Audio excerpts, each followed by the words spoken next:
Whoever is listening, we're glad to have you in. This is the MWP Podcast, episode 59. A lot of stuff to cover today, a lot of stuff to go over. Today, I'm going to be real with you guys. It's going to be an honesty episode. This is going to be, we're going to go over quickly Clemson football and their trouncing of Wake Forest. Then we're going to cover some NFL, some teams. We're going to have some honest discussions today. So be ready for that stuff. It is going to be a good week for you guys. We got Thanksgiving coming up. Thursday, we got 3 NFL games. And then we have I think we have Saturday games, or is that Christmas? I know we have Saturday on college football because it's rivalry weekend. We got Alabama, Auburn. We got Clemson, South Carolina. We've got Ohio State and Michigan. A lot of big stuff. The CFP. A lot of teams' destinies are being figured out right now. And it is almost the 1-year anniversary of our return episode. If you guys remember back all the way in December of 2020, we had our return episode for this podcast. And boy, it's been a journey. Wow. I think back then it's weird. I had probably a couple people listening. I had friends and had family encouraging me to keep going. Now we have people all over the country. We're over 3,500 listeners in. I think we're getting close to 3,750. It's just insane. I can't be that. This is what this week will be for me. It's just being thankful for what this podcast has done. Really love it. Really appreciate it. Without further ado, guys, let's get into it. I want to talk Clemson football for 1 second because I know a lot of people have been waiting for me to say something about them. And like I said, this is the honesty episode. So we're going to be honest about all the teams that we're going to talk about today. And good Lord, that was a butt kicking on Saturday. You could tell. And my thoughts going into the game were you were going to see very early on how this game was going to go. You were either going to see Wake Forest really compete with Clemson. You're going to see them. They were going to show why they were a top 10 team in the country. Or Clemson's roster, it was going to outplay them. They were going to be more physical than Wake Forest. They were going to shut down Sam Hartman, and it was going to be a difficult game for Wake Forest to overcome. But with Clemson's offensive struggles recently, they were going to be able to hang in the game. That was not the case. DJ Uyunglele played fantastic, probably his best game of the season, besides the Louisville game. He had the one play, and I think that we finally figure out who DJ is. It's like watching Ben Roethlisberger, and a good version of Ben Roethlisberger, because DJ made a lot of good throws this weekend. You have some head scratchers still, but he's improving every single week. He's making better decisions with the ball. That play where he scrambled around, found Bo Collins for a 50-yard pass off his back foot, that is DJ in a nutshell. Bigger than any defensive lineman out there, able to break tackles. He's mean. He's able to get throws where they need to be. Heck of an arm. That rainbow throw to Bo Collins was fantastic. And it seemed like Clemson's offense was clicking. They were moving in the right direction. A lot of good stuff. We're going to talk about Will Shipley and Kobe Pace. Over 300 yards on the ground of rushing. Clemson finally, I believe, figured out who they are. They are a power football team.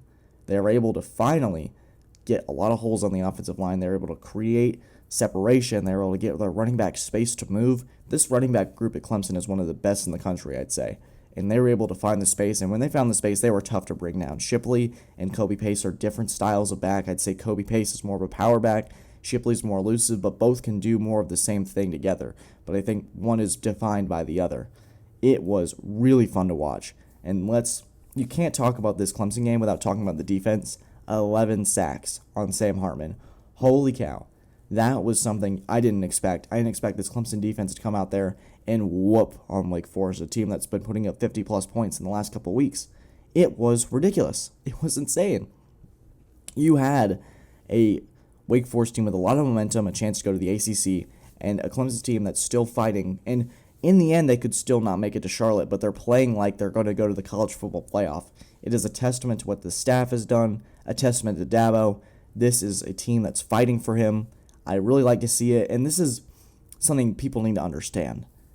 Not every year, there's not going to be a 12-0 season. There's not going to be a 14-0, 14-1, go to the playoffs every year. There's going to be years where you have struggles. There are going to be years where you have injuries. everyone's going to have their bumps on the road. Now, not everybody's Alabama. Not everybody's Nick Saban and can just fill in the next 5-star. You have people like LSU, teams like Texas, teams like Florida that are having these down years, quote unquote. You have teams like Auburn who had a lot of expectations going in and they're struggling. You have teams like Michigan who have had down years and now they're starting to reap the benefits of that patience.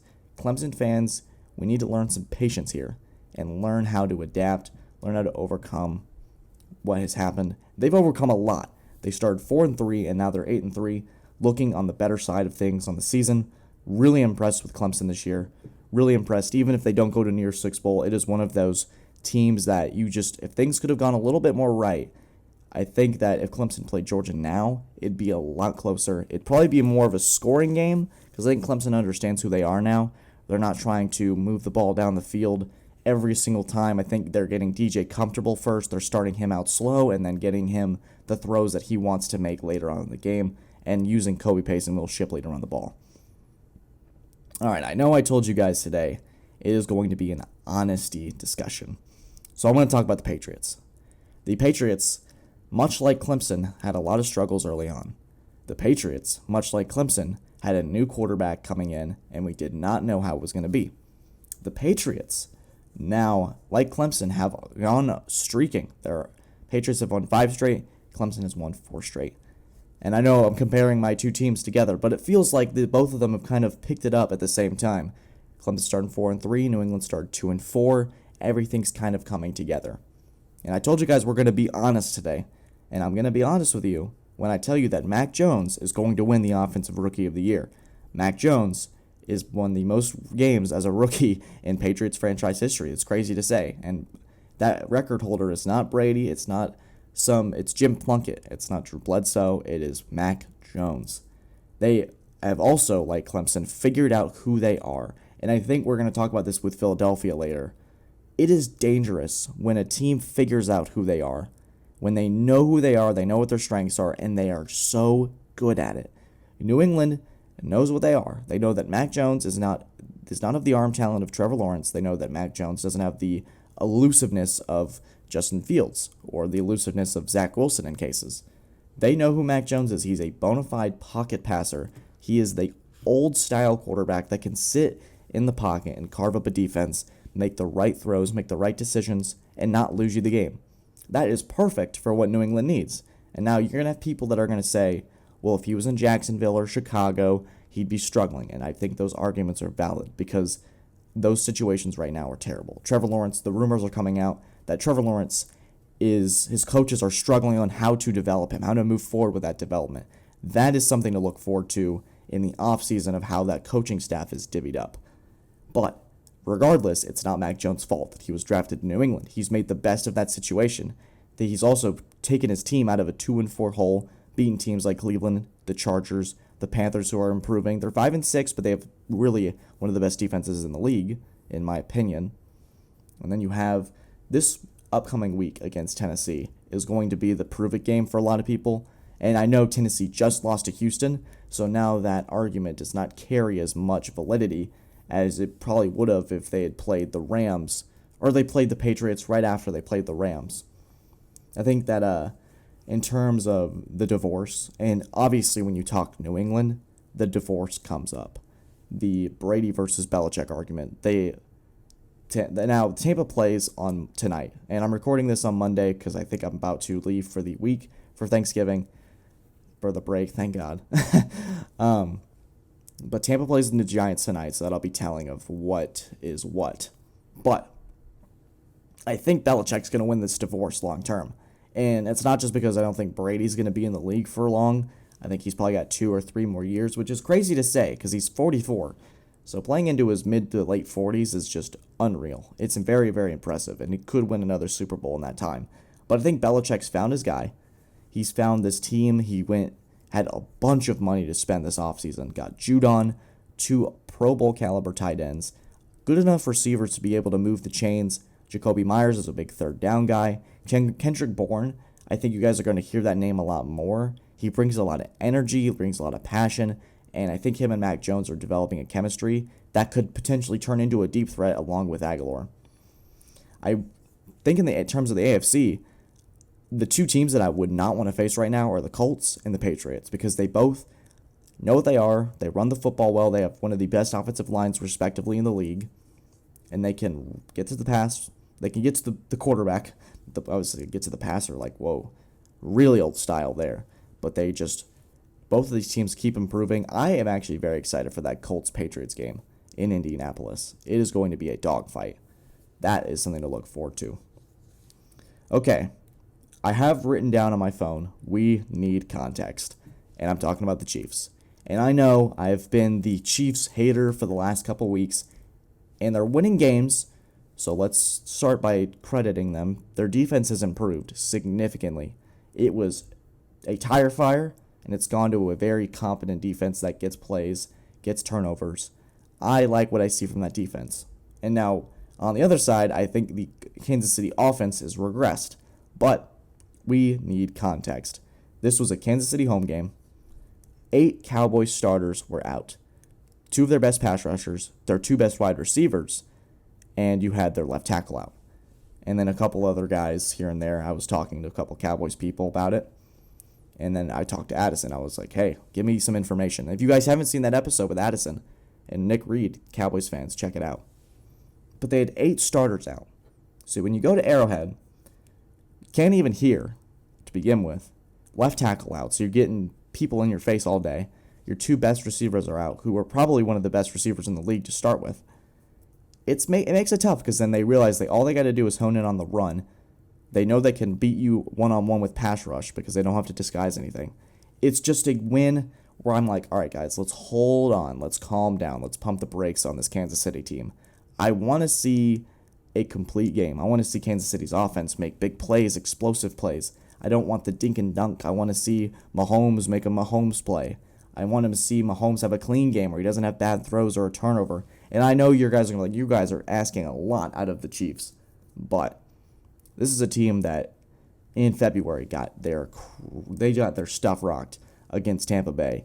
I think that could be the case if they were somehow able to sneak into the Super Bowl, because they play a team like Green Bay, LA, or Arizona. I think I'd take them by double digits. And I'm serious. And I could be wrong, and I'd love to be proved wrong, because the Chiefs are really fun to watch when everything's clicking. But I'm not sure. And they have the schedule to do it. I'm gonna tell you guys. They have the Chiefs. They have the Broncos at home, the Raiders at home, at the Chargers. That's gonna be a loss. They have the Steelers at home. Could be difficult with that defense against the Steelers.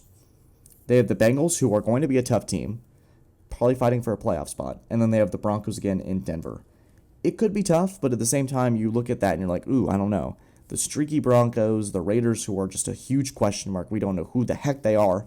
I think that they're a collapsing team because of this external consequences of Henry Ruggs and the stuff with John Gruden. It's just a big mess. It really is.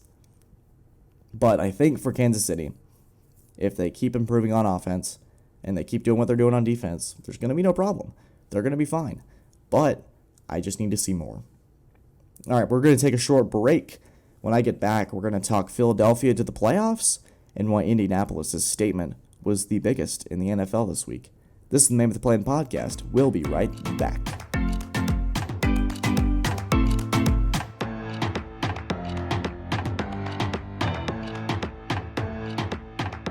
And we are back. This is the MWP Podcast, episode 59. Guys, thank you guys so much. This is a week of thanks, and of course, I'm thankful for y'all and all of the listeners of this show. You guys are perfect. You guys are great. We are building something special here. But now, something that's being built that I think could be special, is something brewing in Indianapolis. And like I said before about these teams, it's dangerous when you know who you are. And Indianapolis made a statement this week. They trounced the Bills. Not just trounced the Bills at home. In Orchard Park, cold Buffalo, scary Buffalo, mean Buffalo, the team that was supposed to be a Super Bowl favorite, Buffalo, got rocked. The Buffalo wasn't able to run the ball, and they weren't able to stop it either. Jonathan Taylor had 5 touchdowns Sunday. Wow. There's not much else you can say about Jonathan Taylor's performance other than just dominant. It was unreal. My jaw was dropped watching it. And it was a Sunday where I could kind of just relax and take it all in. Really enjoyed that, for sure. I think that more or less the Jonathan Taylor performance needs to be in more context with Carson Wentz. Because I think when Carson Wentz was traded to the Colts, you had people that were split. You were either on board or you were against it. And what I mean is we saw what Carson Wentz was in Philadelphia in 2020. It was a bit of a mess. It was a lot of bad turnovers, a lot of just head scratchers. You were kind of searching for that Carson Wentz that was there when he was an MVP candidate before he tore his ACL. And I think with Carson Wentz, he's starting to find his groove again. And why it's so big for Carson Wentz that his Jonathan Taylor had such a big day is that if they can establish the run and have Carson Wentz make Carson Wentz plays, limit those mistakes, and keep Carson comfortable, he's so good. He's got all the tools still. He's got all the ability of why he was drafted second overall in the draft. He was so efficient. I was pretty much like, this is a game managing kind of situation. He just doesn't need to lose in the game. And it's not going to be perfect each week, but Carson, the more comfortable he gets in the offense, he's comfortable with Frank Reich as his head coach and his coordinator. I think that this is slowly becoming a better and better fit for Carson. He's more comfortable, and from week 8 to like now, week 11, it looks a lot more comfortable. It looks like a more seasoned veteran. It was very, very efficient. He only had 106 yards, but he didn't turn over the ball. He kept them in the game. Carson, Jonathan Taylor's on a roll. We're going to stick with him. Just don't lose us the game if we have to get in the third and long situation. He said, all right, I got you guys. Took care of business. Very impressive. I think in terms of the AFC, they're one of the more consistent teams right now. The Patriots are more consistent. The Chiefs are starting to get more consistent, even though I'm not sure about Kansas City yet. The verdict's still out there. The Ravens just won with a backup quarterback. There's a lot of good things that are happening in the NFL right now. There's a lot of parity, too. Every team feels closer to each other. We just had the Packers lose to the Vikings. We have the Bears who can compete. The Jaguars and the Lions are like the only two teams that are like, because the Jets still beat the Titans earlier in the year. So that's like something, even though they got smushed by New England twice. But there's a lot of good that is going on with the NFL. So before we wrap up, I want to talk Philadelphia. It was an interesting day yesterday, and it was a team that caught my eye, and I was like, man, I don't talk Philadelphia that much on the show. So I wanted to see how they were. So I really watched them close. And what I saw, and this is more important than the other teams, they absolutely know who they are. And I feel like I'm beating a dead horse with this. And like I said, guys, I was going to be honest this week. So I thought that Nick Sirianni was going to be a disaster. His press conference was one of the worst. I thought it was worse than Dan Campbell, because Dan Campbell at least had some life in him. He had some personality. He knew who he was. Nick Sirianni was a tire fire. It was a lot of ums and uhs and and ah, and you were just like, wrong. Nope, try again, Philly. It was very much a mess. It was like, we have systems, and in these systems, we have systems of systems. And I was like, oh, God, here we go. And starting out, I think that they were trying to be more of a passing offense and get Jalen Hurts. They wanted to kind of prove to everybody that Jalen Hurts was a franchise quarterback. And I think with Hurts and Carson Wentz, they're very similar in is that if you can get a run game established and make them comfortable and say, hey, don't lose us the game, they can totally do it. Jalen Hurts is very, very talented. He knows who he is. He knows that he can run the football well. He's very efficient. He's very strong, too, so he can take a couple hits here and there. It was very fun to watch. They can run the absolute heck out of the football, but at the same time, they can pull it with Jalen Hurts, so you never know who's going to have the football. It's very dangerous. Very, very efficient for them to have. They were out-coaching Sean Payton. They had an impressive road win against Denver. This is a team that's 5-6, and their next games are the Giants, the Jets, the football team, the Giants, and the football team. They could win 5 straight in that situation. They could go 3-2.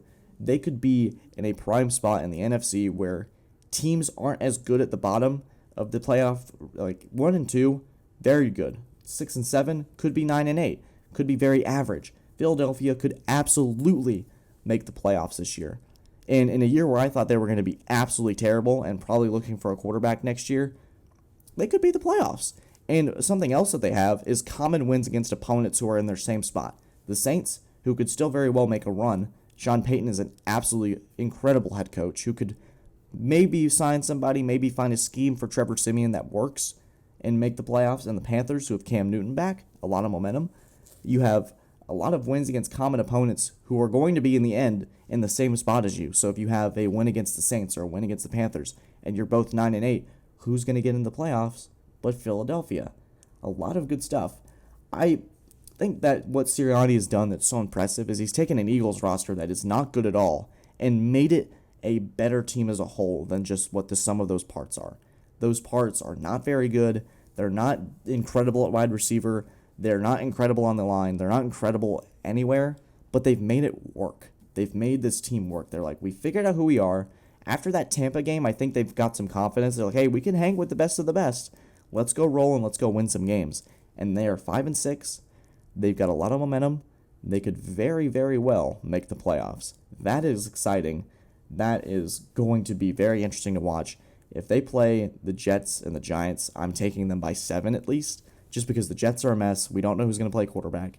And the Giants, you never know what you're going to get for them. Now, if the Giants go and beat Tampa Bay, they could very well be in the same situation as Philadelphia and be in this playoff position almost. And it's weird to say as a 4-6 team, you're in a playoff position, but the NFC at the bottom is so weird, so loopy, so all over the place. You could be 8-9 or 9-8 and be a postseason team. And I wouldn't want to play a Philadelphia Eagles team that can just run down your throat, potentially come to a Green Bay or an Arizona and just say, hey, we know what we are and we're going to try to use our identity. We're going to take you down. We're going to out-physical you in the postseason, especially if they're healthy. Ooh, that could be something. That could be something to watch. All right, guys. I hope you have a fantastic Thanksgiving break. It was certainly fun recording this. I hope you guys enjoyed it. We are on Apple Podcasts, Spotify, iHeartRadio, or wherever you get your podcasts. Leave us a 5-star review or subscribe to let us know that you enjoy what you're listening to. Thank you guys so much for your support. As always, take care and have a fantastic Thanksgiving.